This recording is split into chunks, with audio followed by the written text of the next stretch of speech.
Nafikiri unafahamu kwamba hivi karibuni kumekuwa na wimbi kubwa sana la watu ambao hawaamini kabisa uwepo wa Mungu, na watu hawa wameendelea kushawishi kwa pointi zao mbalimbali na fakti zao mbalimbali na kujaribu kuchota kundi kubwa la watu, na wengi wao wameendelea kuungana nao katika kuamini kwamba hakuna Mungu.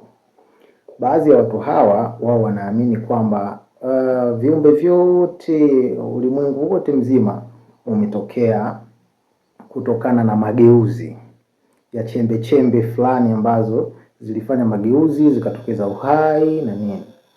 Lakini watu wengine wanaamini kwamba huyo mnayemuita nyinyi Mungu si Mungu, lakini ipo miungu ambayo ni mizimu. Usishangae, wapo watu wanaoamini kwamba ipo mizimu ambayo ndio tulikuwa tukiabudu miaka nenda rudi, na wakidai kwamba hizi dini ambazo tunazifuata sasa hivi, imani hizi tumeletewa tu na watu wa magharibi, na wao ndio watu ambao wanaamini kwamba kuna Mungu. Lakini sisi tunaamini kwamba kuna mizimu ambayo ndo miungu yetu ambayo tumekuwa tukiomba. Lakini wamegawanyika kidogo. Wengine wanasema kwamba kuna mizimu lakini kuna Mungu tena. Sasa kama kuna mizimu na Mungu, mbona unaenda kuiomba mizimu na sio huyo Mungu? Hapo ieleweki kidogo. Lakini nataka nikwambie kitu kimoja.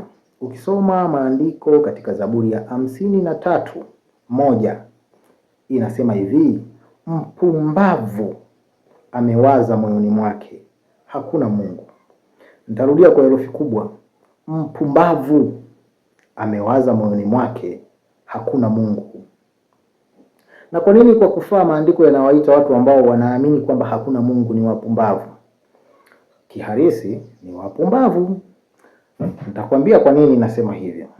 Nasema hivyo kwa sababu watu wanaoamini kwamba mfumo huu mzima, ulimwengu mzima na kila kitu kimetokea kutokana na mabadiliko ya chembe chembe.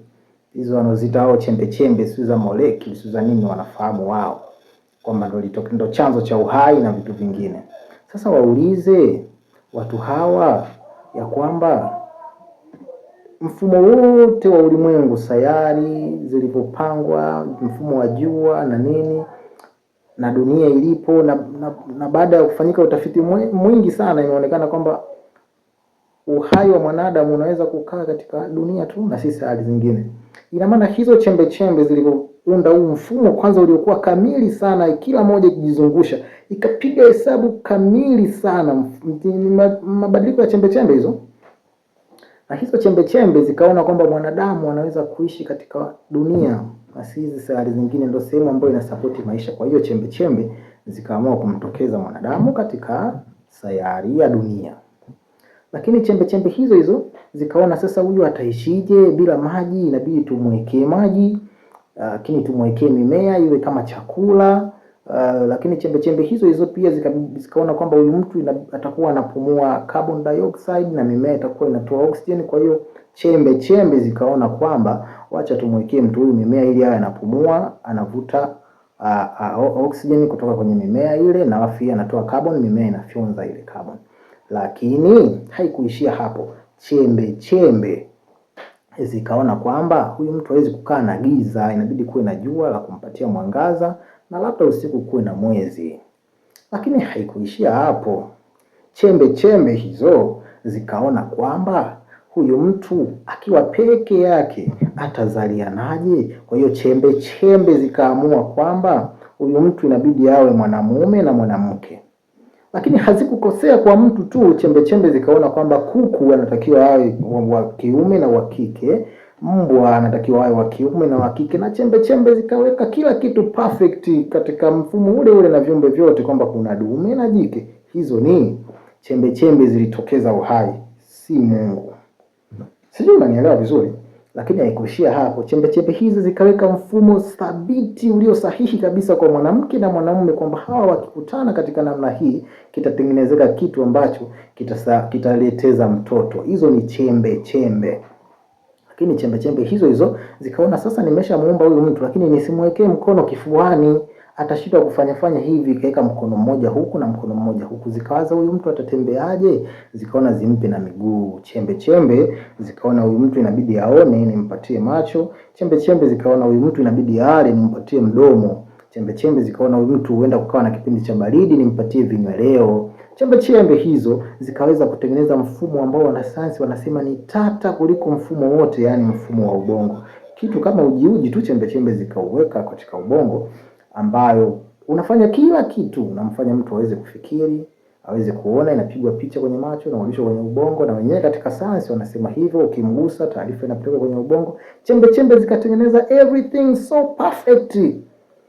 Na hivyo ni baadhi tu ya vitu, lakini chembe chembe hizi zikatengeneza mtu akila chakula kitaingia tumboni, kitapita hapa, akitofaa tena kitabidi kitoke, ikatengeneza na njia.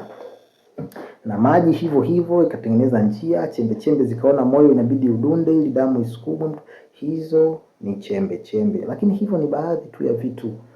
Yapo mambo mengi sana ambayo huwezi hata kuyafikiria, mengi mno, na yote hayo mtu anaamini kwamba yametengenezwa na chembe chembe. Na hiyo ndio kwa kufaa Zaburi ya 53:1 ikasema, mpumbavu amewaza moyoni mwake hakuna Mungu, ni mpumbavu.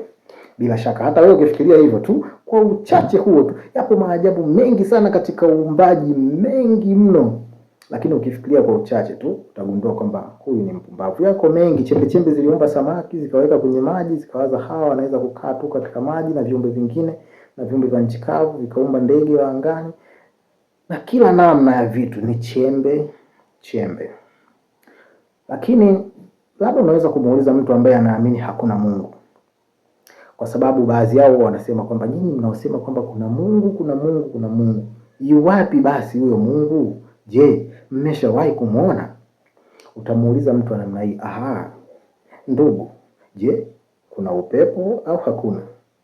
Atakwambia upepo upo. Swali gani unaniuliza? Utamuuliza tena, ewe mtu mpumbavu, umeshawahi kuona upepo? Atasema upepo hauwezi kuona, lakini unaona kazi zake. Kazi gani?